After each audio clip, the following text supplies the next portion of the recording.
The show, a breathtaking drama. The location, a river in Africa. The main protagonists, crocodiles. Supporting actors involved, everything Africa's wildlife has to offer. The expansive stage of the Masai Mara in Kenya is an ideal location for some stunning combats. Heavyweight conflicts and touching family scenes. The show centers on the age-old theme of the hunted and the hunters, life and death.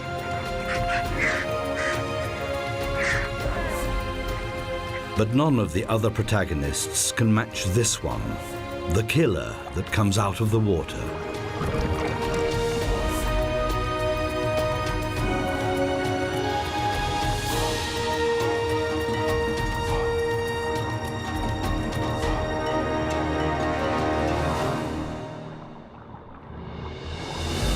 Hardly any other region in Africa is home to a greater multitude of animals than the Masai Mara. This region in the southwest of Kenya is the land of the Maasai. These are semi-nomadic pastoralists who live off their herds of cattle and are known to be excellent warriors. The Masai Mara National Park lies in the southwest of Kenya in East Africa and borders on the Serengeti in Tanzania.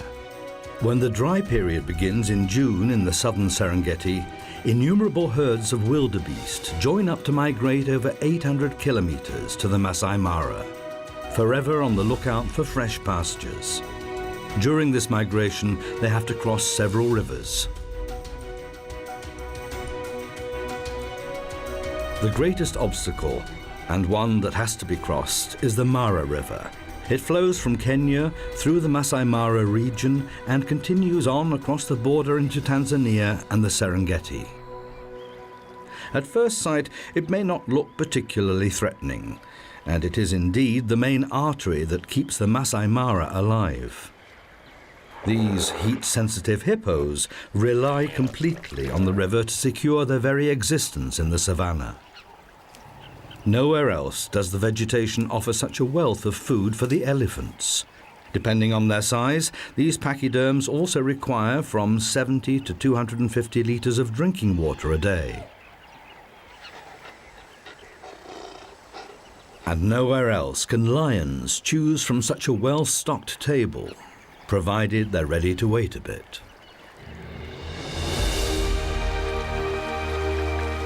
The Mara River is the only river in this region that carries water all year round. Only here can the yellow-billed stork trawl the bottom of the river shallows for an endless supply of fish. Only here can the heavy-hoofed animals of the Masai Mara find drinking water in plenty. The banks are often crowded with wildlife for that very reason. That slip could have ended in tragedy. Because for many animals, the Mara River that meanders for nearly 400 kilometers through the savannah is the most hazardous river in the whole of Africa. Because of these fellows. Crocodiles spend the majority of their lives just lying around in their armored skins, doing nothing. As cold-blooded animals, they can only regulate their body temperature through their own activities. They have to enjoy extensive sunbathing sessions to enable them to carry out their sorties underwater. The webs between their toes on the rear feet, their tail that makes up around half of their 6-meter length, is what drives them. But it can only work if the animal's operating temperature has been reached. If it falls below 30 degrees, the reptile will return to land to warm up. Half submerged, half above the waterline is a popular position. That way one can keep warm and look as harmless as a large piece of wood. But can mutate into an underwater torpedo in an instant. At the moment, though, there is little prey to go for. so a more leisurely pace is perfectly acceptable. Walking along the riverbed uses less energy than those powerful flicks of the tail.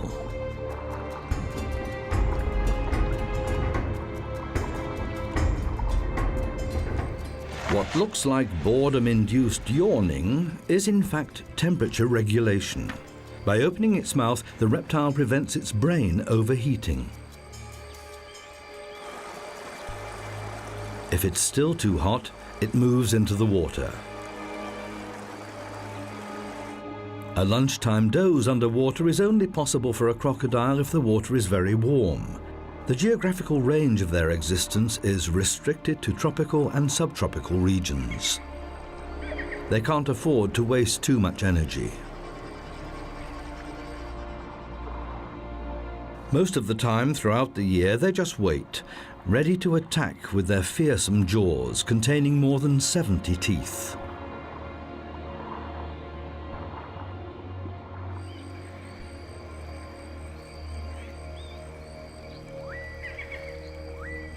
Crocodiles share their habitat with hippos.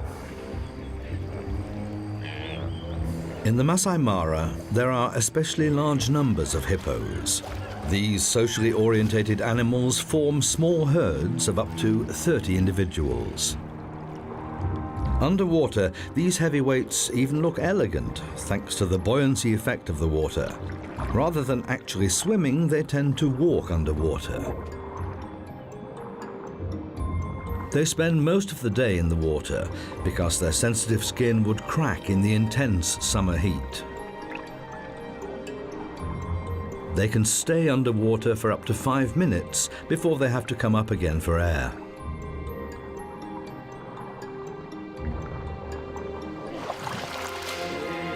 As a rule, one older bull will live together with a group of females and their young. The animals are generally related and maintain friendly contact with one another.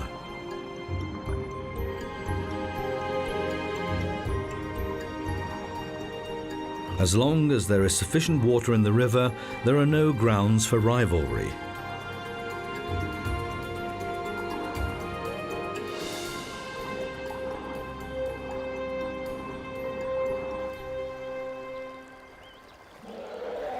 Elephants also like to congregate around the Mara River. The smaller ones are best off keeping close to the adults. That way they're less likely to become a crocodile's next lunch. Elephants are among the most socially orientated animals in the world.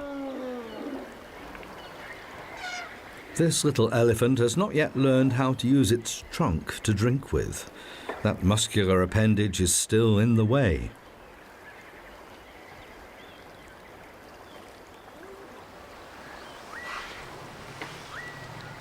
It takes a while for baby elephants to learn what useful tools their trunks are. The older adults can use their muscular trunks as a most versatile multi-tool. During meal times, it fulfills both the grab and the cutlery functions. This little one can't start learning a moment too soon, even if it is kept fed by its mother's milk for many months.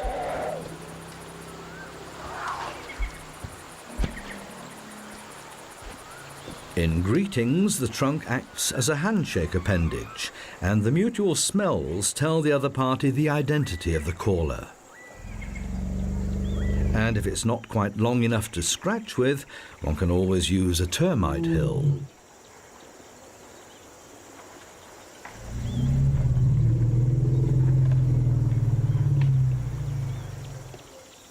This mother cheetah and her 3 almost fully grown young and 2 younger males have made their way down to the river.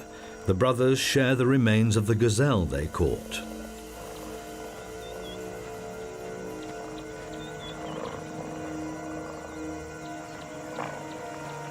But the female cheetah also has to get some fresh food in for the family. The youngsters follow her, hopefully.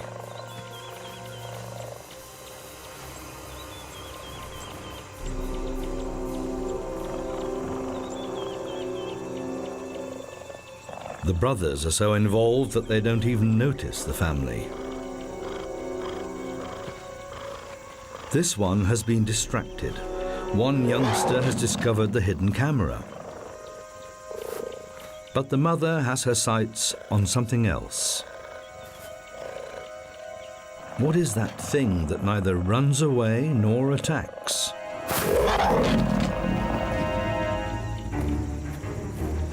But what she has discovered does indeed run away. She begins the hunt.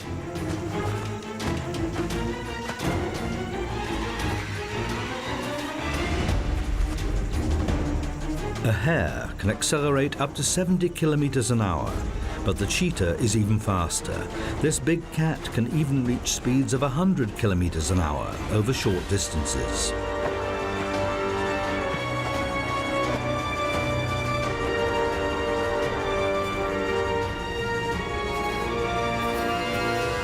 Hares are famous for their zigzag running strategy, but the cheetah is nearly as smart.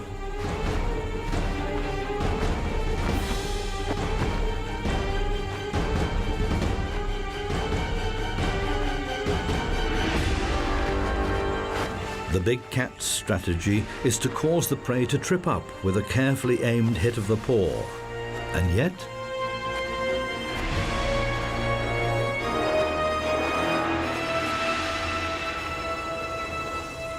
despite that particular failure, no other predator has such a high success rate as the cheetah. Half of its hunting sorties result in a catch. After hunting, the mother needs a long break to protect herself against overheating. The brothers also need time to recover. Full stomachs make one feel sleepy. It's not only the main stretch of the Mara River that is attractive to animals. Its stagnant oxbows are a haven for thriving aquatic vegetation, which has a regular supply of fertilizer thanks to the hippos. The ibises make use of the heavyweight creatures as platforms in their search for insects, some of which they find on the hippos' heads. The crocodiles are even better camouflaged here than in the clear waters of the main river.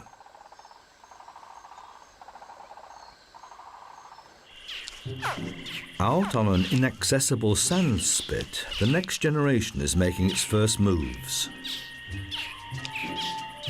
The female will have laid the eggs here 3 months ago in a nest made of sand and vegetation residues. The brooding temperature determines the sex of the young ones. In Nile crocodiles, the young will only be male if the eggs are maintained at a temperature of 32 to 35 degrees. Above or below that temperature range, the young will be female. The calls they produce while still inside the eggs appear to stimulate the brood. They all hatch at the same time. Hardly have they left their nest when they are approached by a cavernous mouth.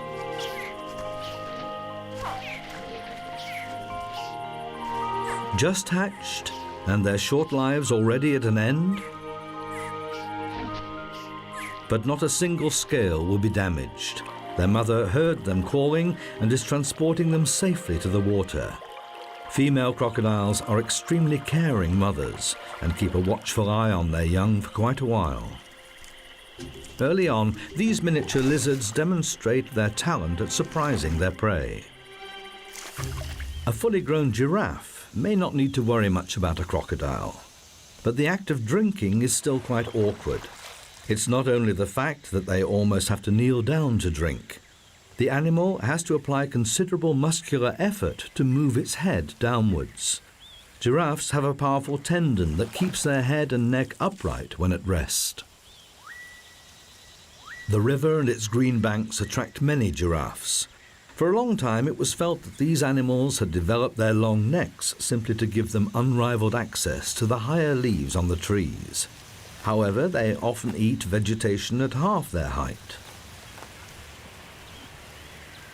An alternative theory suggests that the long neck was used for a completely different purpose, to give the bulls an advantage when fighting over a female.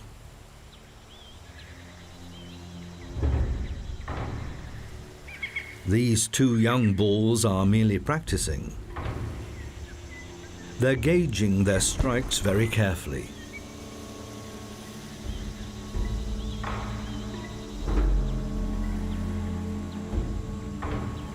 They live in loosely structured bachelor groups, but later become loners.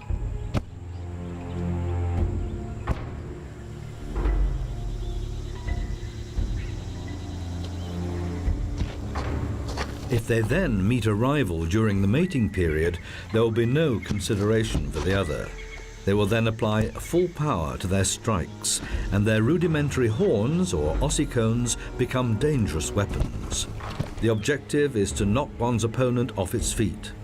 Many contests of this kind have left the loser dead. These two are not in any way intending to injure each other, let alone kill. But practice makes perfect. Afternoon in the Masai Mara. Not quite the ideal hunting time for the lions. This group of banded mongooses is quite safe to pass by. These diurnal animals go hunting as a group. The leader of the pack is one of the older females. Still time for a little nap before work starts in earnest in a couple of hours.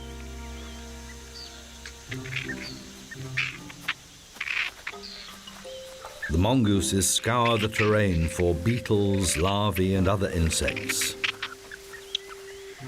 Now and again, they dig down a little to unearth a particularly tasty morsel.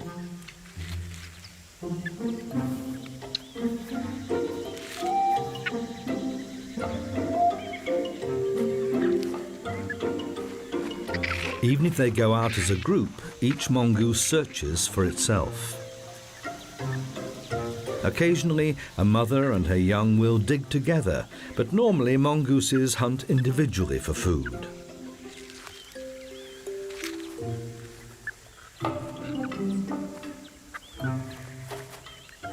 There are nevertheless close ties within the group, which will usually consist of 3 to 4 pairs and their young. In the Masai Mara, this results in groups of around 35 animals. Impala are seldom seen alone.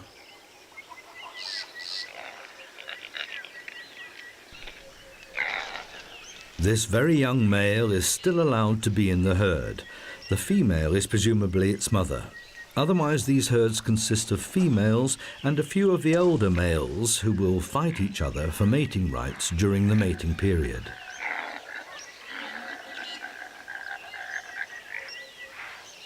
The dominant male will change from time to time at the top of the field. Outside the mating period, they graze peacefully together.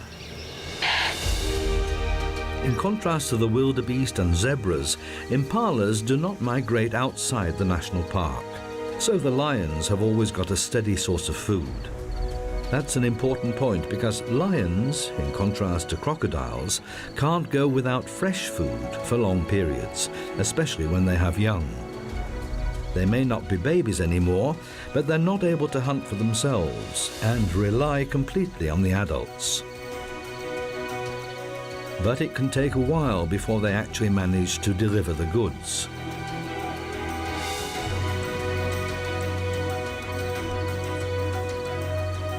Lions are the only big cats that form a pride and maintain close social contacts.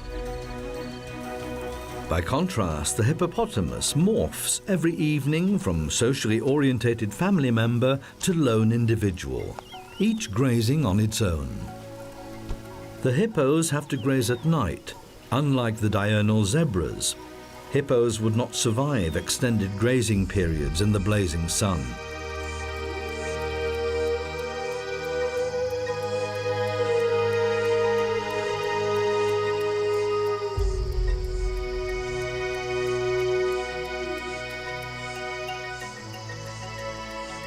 The king of the savannah still does not appear to be in a hunting mood. But soon he will set off on that errand.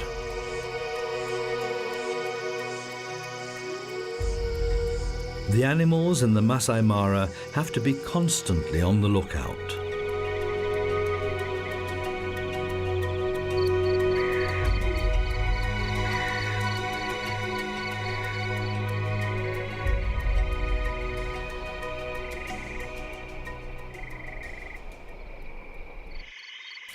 The fact that hippos have skin that is so sensitive to the sun, making them nocturnal grazers, may be linked to their ancestors. They're related to whales. These massive creatures need not fear the dark. They have no predators. And anyway, the buffalo is busy with something else.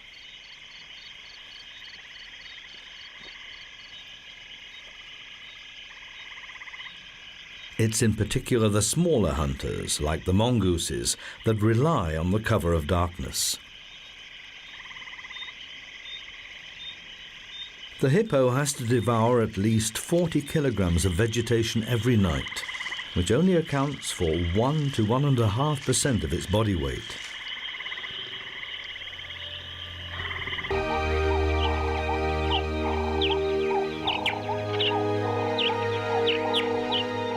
A new day dawns, and with it the start of the greatest drama of the Masai Mara.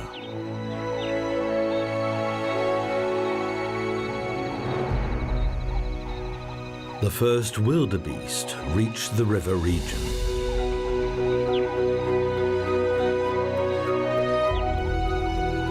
Behind them is an 800-kilometer energy-draining migration.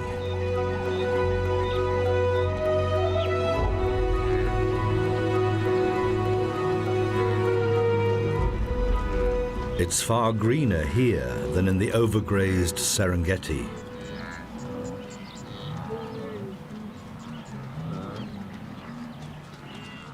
In the Masai Mara, the rain and drought periods are less extreme than in the southern Serengeti. Heavy thunderstorms keep ensuring a supply of fresh water, which benefits the green vegetation. Before the animals embark on the most difficult part of their journey, crossing the river, they enjoy a rest and take the edge off their hunger.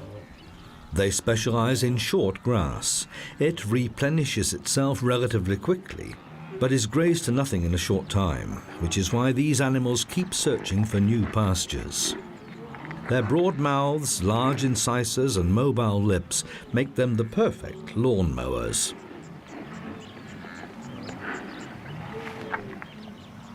For some, though, the luscious green came too late, and it doesn't take long before they're discovered. For the vultures, wildebeest that die of exhaustion are a feast.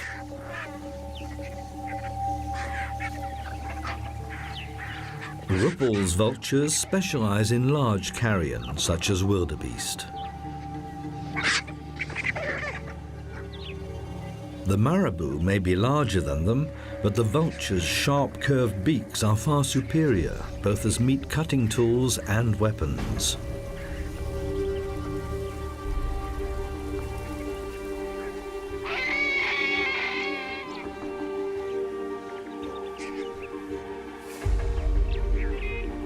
These feathered scavengers do not like sharing. Some are so involved in infighting they forget to eat.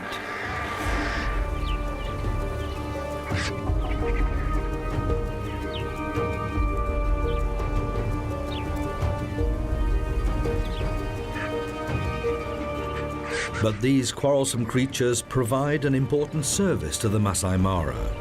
By stripping carcasses, often right down to the bare bones, they prevent the spread of epidemic diseases.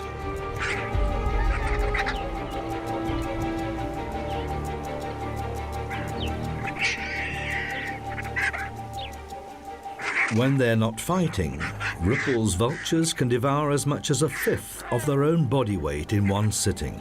That can be 1 to 2 kilograms. Having eaten their fill, they find taking off a bit cumbersome.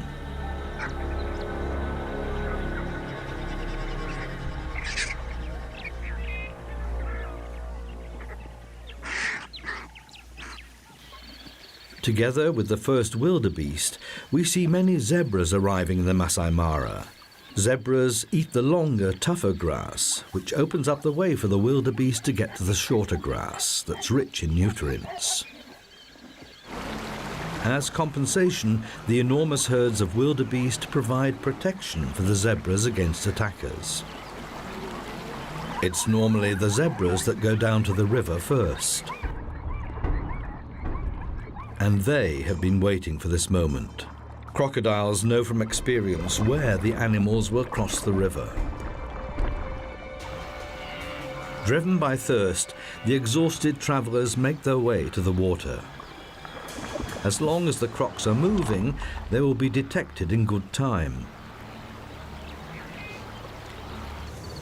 The lions have also taken up their positions and have already had a successful hunt.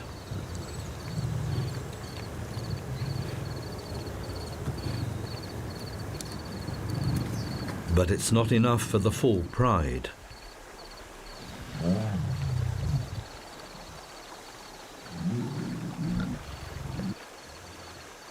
The lions know exactly which points on the river are the easiest for the zebras and wildebeest to cross.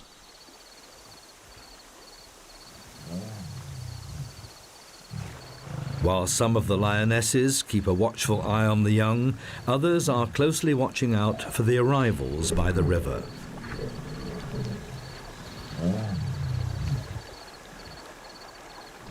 The lionesses, mostly mothers and daughters, sisters, aunts and nieces, form the hunting party.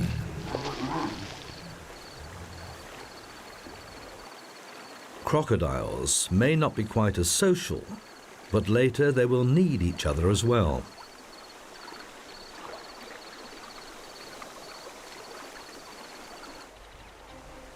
More and more wildebeest gather on the opposite bank. They're facing the greatest challenge of their long journey. The steep banks alone that line the Mara in many places are hard to overcome. But the wildebeest have no choice.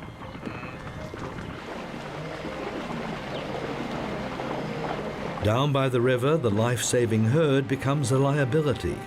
Hundreds of animals push their way forwards, leaving no opportunity for escape. The underwater hunters are on their way.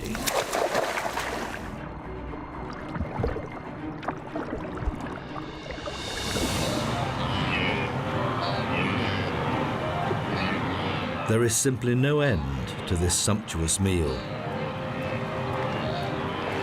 The wildebeest are well aware of the dangers, but they have to get through.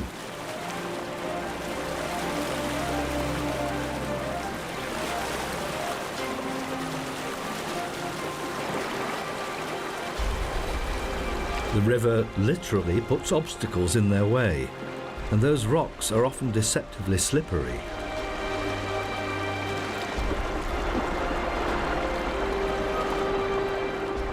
Once the first animals have dared to enter the water, there's nowhere to go but forward. The crocodiles try to attack the open flank. Now the wildebeest have to run the gauntlet. They have managed to reach the safety of the bank.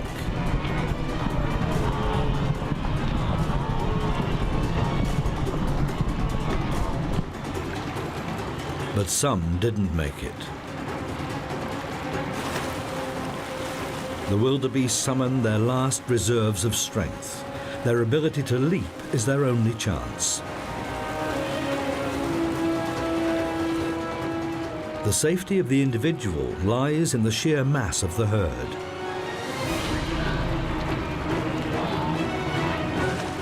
But the crocodiles are not alone.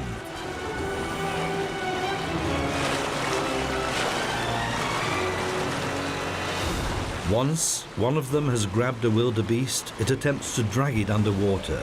The other crocodiles will help.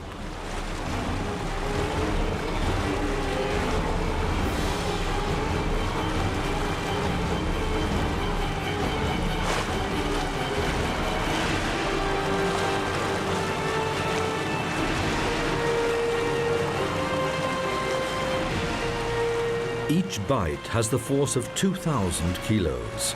Crocodiles are merciless opponents.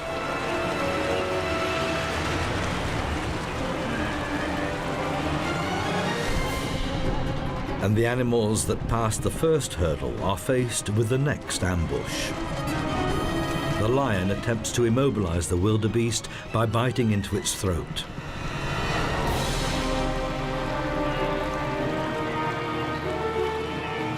Even if they survived the river, they can still be trampled underfoot.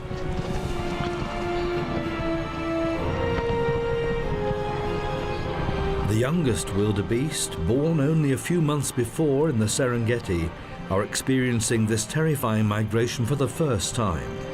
They need to get back up to strength. But the trek must go on. Driven on by the stressful experience, the animals quickly take control of their new terrain.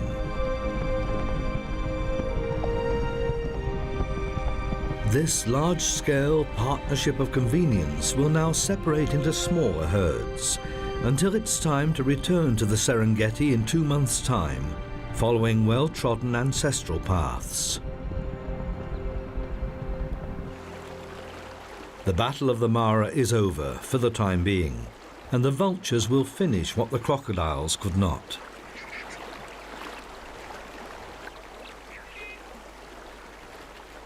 They're still living in the lap of a rare luxury.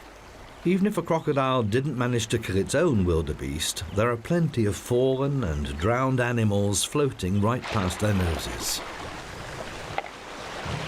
After a few days, the carcasses are easier for the crocodiles to tear apart than freshly killed ones. Despite their armory of teeth, crocodiles can't bite off bits of their prey. They have to rip them to pieces by shaking them from side to side. Even though they cooperated in the hunt, they do not like sharing.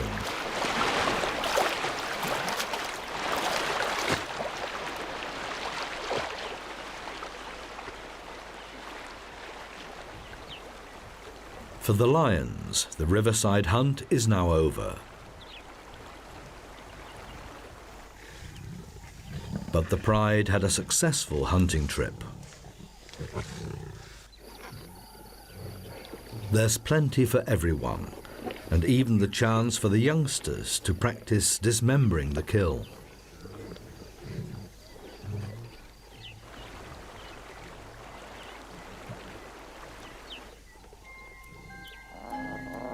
And practicing the fatal bite to the throat.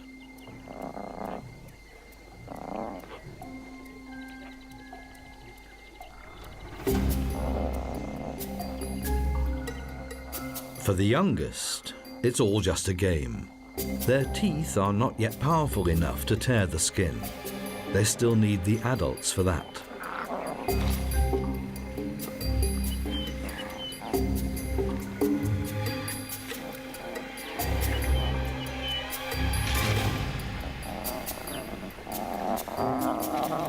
A full stomach feels good. Both the adults and their young feel playful.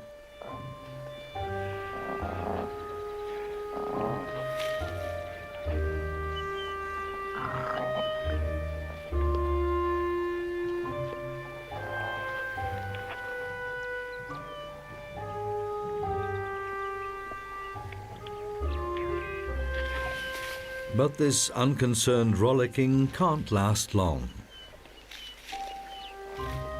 The adult lions know that if they leave the carcasses unattended for long, there will soon be nothing left.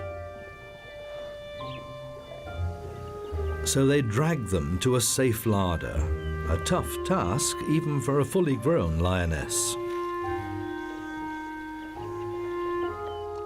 Hunting and eating are thirsty work. Lions do not scoop up water with their tongues. The rough surface of the tongue binds the drops of water, and that causes a pillar of water to follow through the adhesive action between the water molecules.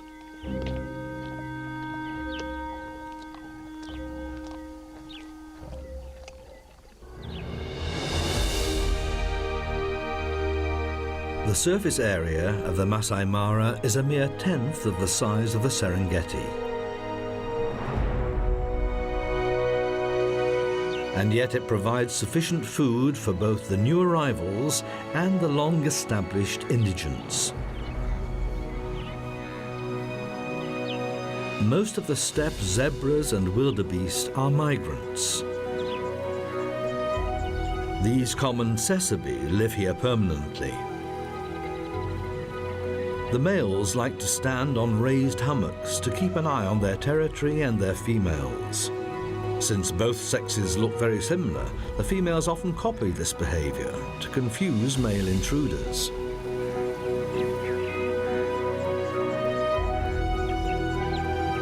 Giraffes have an even better view of the surroundings, which is why zebras like to stay close to the giraffes.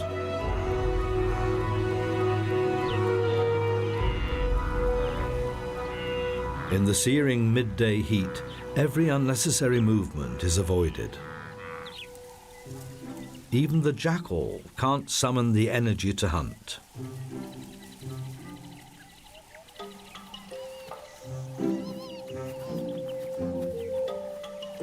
The hyenas are no different. Despite their reputation, hyenas are not merely dim scavengers. These youngsters will grow up into skilled hunters, capable of attacking even large hoofed animals such as wildebeest or zebras, individually or as a pack. But that time is still some way off.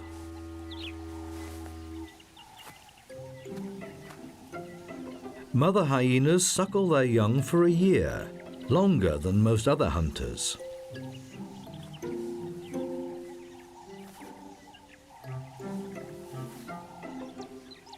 Hyenas live in clans, controlled by the females, and with a clearly defined hierarchy. The mother will pass her role on to her cub. Common cesabe are the preferred prey of hyenas, but not in the merciless midday heat. Nevertheless, even after the Great Migration, the drama of life and death is replayed over and over again in the Masai Mara. An African buffalo has died and has not yet been discovered by scavengers. Its companions try to protect it, and it looks as if all of them feel the need to reassure themselves that their fellow buffalo really is dead. The herd is looking confused and disorientated. Perhaps the dead animal was a dominant, mature female.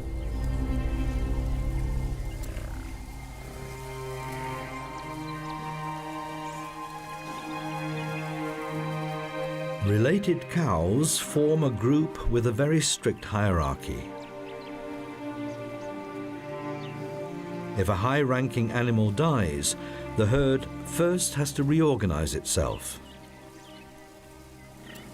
The saddle-billed stork is also a carrion eater, but has to wait until others have ripped open the carcass. The young tawny eagle is much better equipped.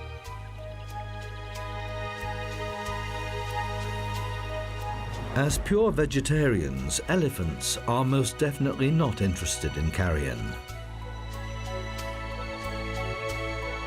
In contrast to popular belief, however, they do not only eat leaves. In the savannah, they eat almost exclusively grass, and lots of it. An adult elephant will devour 200 to 300 kilograms of vegetation a day.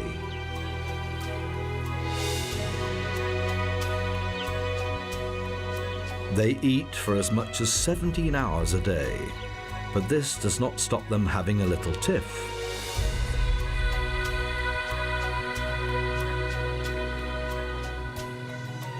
Even the babies try to work out how Mummy does it. But this little one has chosen the wrong place.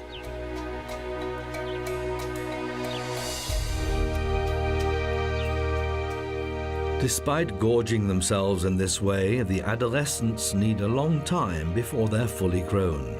Not until they are 20 years old are the bulls in a position to take on other competitors. The herd is not alone. The rare hook-lipped rhinoceros is known to be one of the most dangerous animals in Africa. This herd of elephants is relatively vulnerable because of the young calves. They're not able to run away very fast.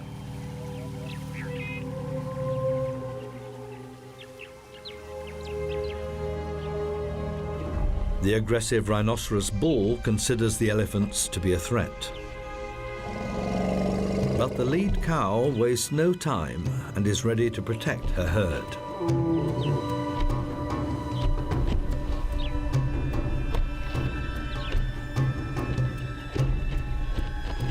Even a rhinoceros is unlikely to take on a 3-ton heavyweight.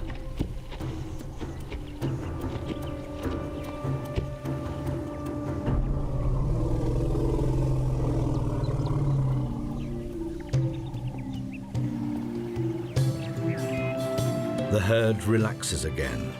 The younger ones are practicing contests for later life.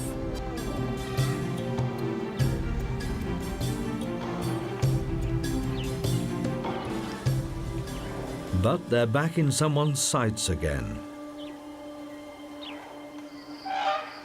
The cows remain unperturbed. The young are safe as long as they are close.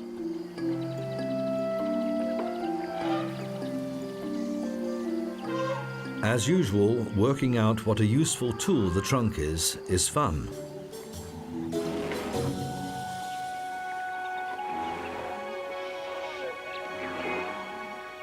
However peaceful the scene may appear to be, the elephants face an uncertain future. Poachers are still keen on killing these majestic animals for their tusks. Every year, the population of African elephants drops by 8%.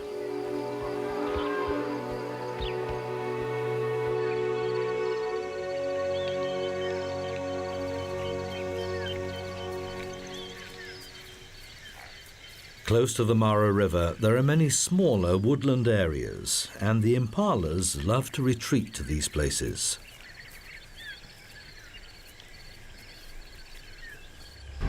One story higher up, an Anubis baboon keeps a watchful eye. On the ground, its fellow baboons are searching for titbits.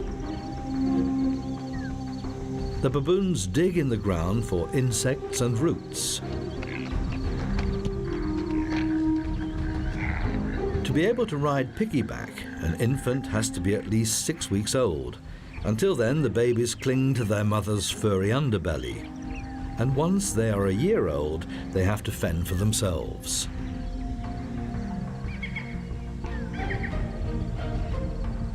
At an age of around 3 months, the young begin to take an interest in each other and play together.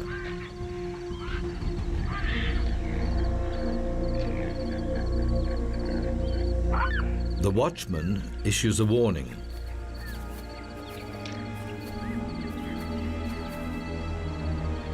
The lion has no chance.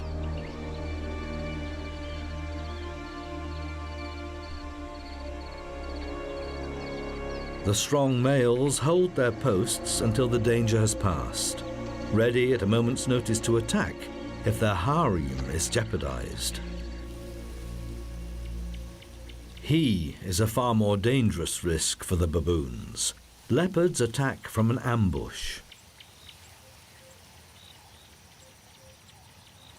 The martial eagle has already found its prey.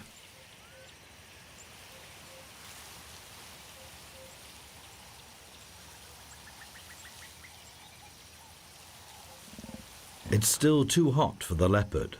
Big cats do not go hunting until dusk. But they are already being watched. Raptors often stay close to larger hunters because there's a good chance that a successful hunt will leave something for them.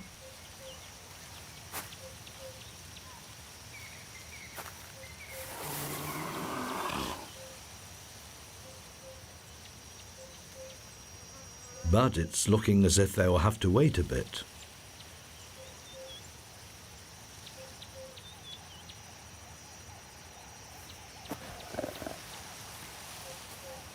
Or will they?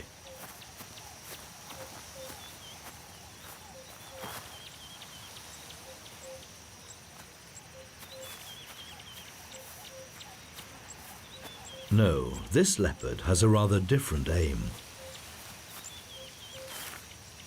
He uses a secretion from an anal gland to mark out his territory. The powerful smell is a clear warning to rivals. Keep your distance. The black-backed jackals did not want to wait any longer. But they're having a tough time keeping those annoying vultures at bay.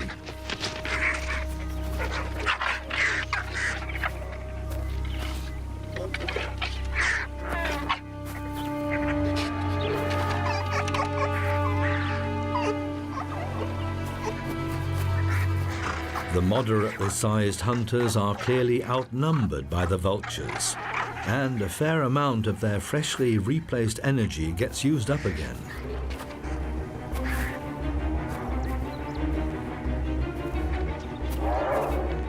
Even a successful hunt in the Masai Mara does not mean that the spoils are all one's own. Frequently, the jackals will have to relinquish their hard-won carcass to larger hunters like lions and hyenas. Jackals, leopards, lions, cheetahs, they all make sure that the life and death drama here is a continuous daily cycle. Each of them has its own way to play the game, and each produces a slightly different, often unexpected result.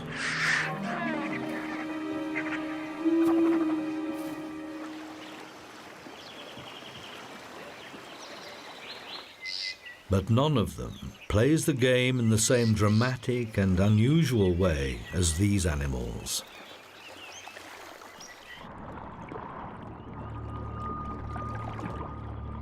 They're waiting for the day when, once again, they play the leading role in the greatest drama of the Masai Mara.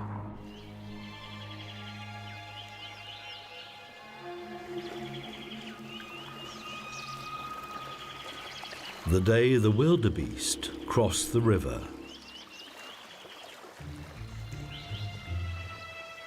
Until that day, there will always be more modest roles to play.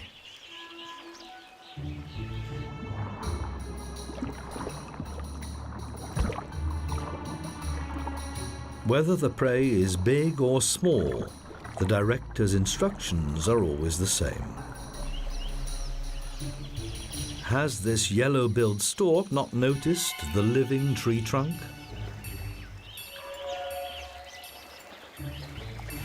Or is that tree trunk still full up from its last wildebeest supper?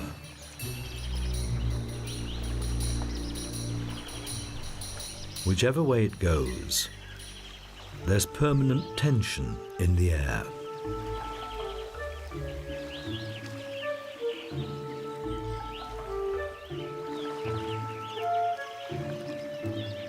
And whatever happens,